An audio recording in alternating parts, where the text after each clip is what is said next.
والصلاة والسلام على من لا نبي بعده محمد خير خلق الله وعلى آله وصحابته بغر الميامين ومن تبعهم بإحسان إلى يوم الدين. mbokk ñu ngi ziar fas yéene continuer si suñu masque seconde bi xam ne moom lañ nekkoon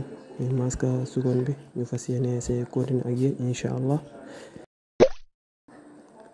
aq ar as at ash ax az ash ar oz ñu jaarat si ngeen xool bu baax ngeen xàmme ko tamit aq ar as at ash ax az ash ar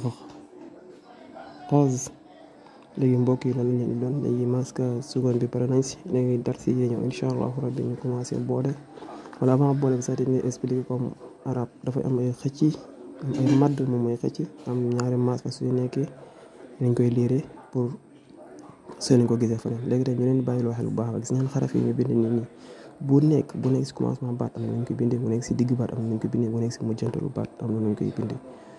loolu suñ koy boole incha allah rabbi ngeen siy bàyyi wala xel bu baax a baax.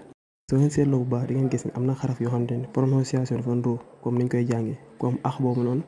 ak aq bi. ba tey da ngeen gis ko comme h bi nii ak os ak as ak h prononciation dafa ndóo mais avec le temps incha allah lépp di ngeen ko comprendre bu baax a baax. allahumma salli ala muhammad wa ali muhammad.